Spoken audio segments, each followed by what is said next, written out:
Hello, lovely writers, and welcome to this week's Writerly Wednesday.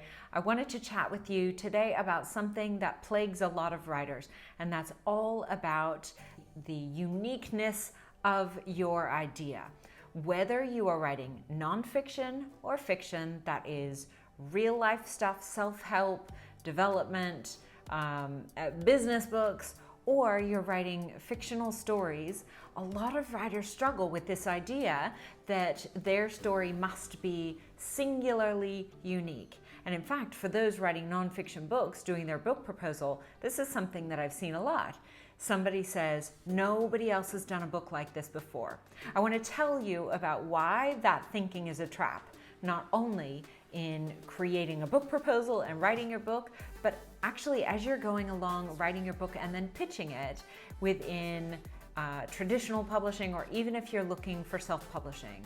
It's really important to let go of that idea. And I'm going to talk about the 3 reasons why. Reason number 1, if you have been struggling with this idea that your concept for the book must be totally unique, especially if you're writing nonfiction, is because it's really, number 1, virtually impossible to come up with a totally brand new idea, right? Even in music, we've seen this time and time again. There are only so many notes, so many ways they can be combined, and yet we get new music all the time. They're taking something we know and recognize and hopefully love and connect with and tweaking it a little bit. And this is what we want you to do with your writing. So it's not about the idea itself that is unique. Instead, it's about your take on it or your solution. So here's an example. There are a billion, maybe less, but a billion books on pregnancy. And there are going to be more books written on pregnancy. And publishers will actually even want to invest in new books on pregnancy, presumably. But why is that? If we've already got so many books, how could we possibly want more? That is because number 1, things change, and number 2, our voices and our perspective can be different.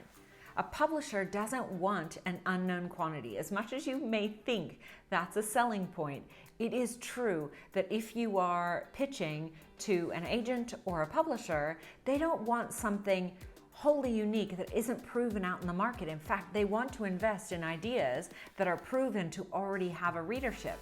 But what they do want is your unique take or hook on that particular topic. That's what you are bringing.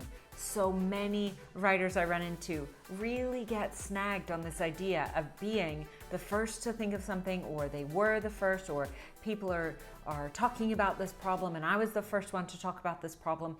Here's the thing, even if that's true, even if you were the very first one, that's not your unique selling feature. Your unique feature is you. Your voice, your solution to the problem. So I want you to really focus on that. Number 2, as I'd already said, we don't want something totally unknown. We want something that resonates, and we resonate with things that feel like patterns or other things we recognize, and simply a new perspective, a new way of looking at it. There are so many books out there already that you would even be able to identify. One that's a really big comparison that I know about is Sarah Knight, K-N-I-G-H-T, and Mark Manson. Sarah Knight came out with a book called The Life-Changing Art of Not Giving an F.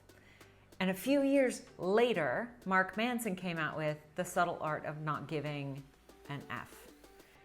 And Sarah could have said, "Oi, that was my idea."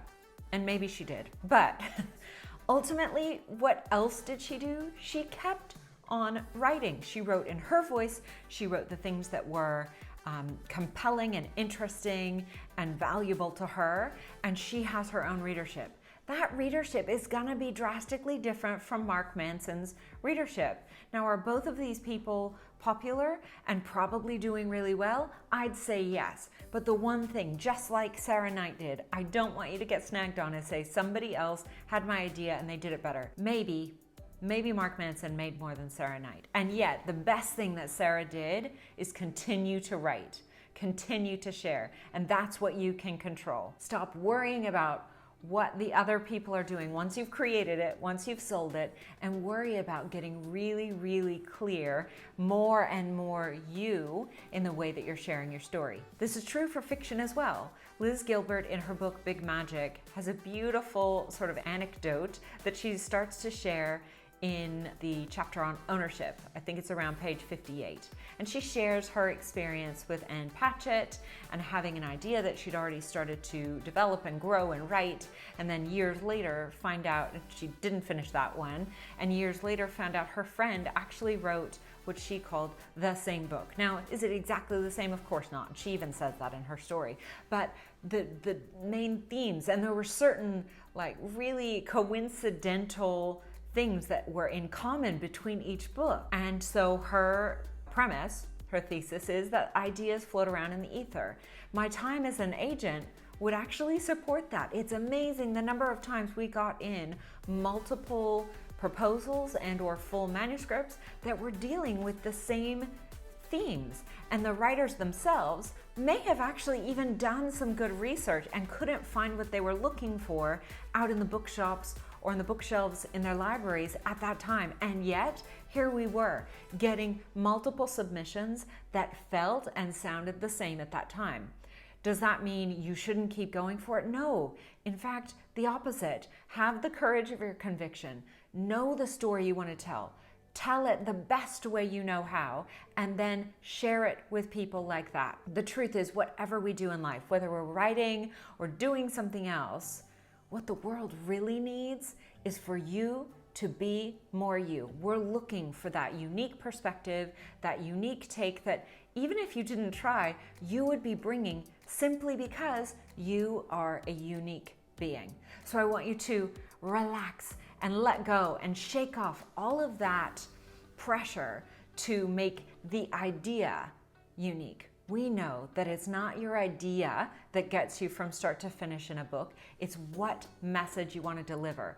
That message is universal perhaps, but also the way you deliver it, the way you solve the problem is unique to you. And I want you to double down on that. I would love to hear from you. Have you ever struggled with this concept of your idea not being unique enough, or that you thought it was a totally unique idea and then you feel like other people are out there actually pipping you at the post and getting to it before you'd gotten to? Let me know about that. If you liked today's video, I would love it if you could hit the like button.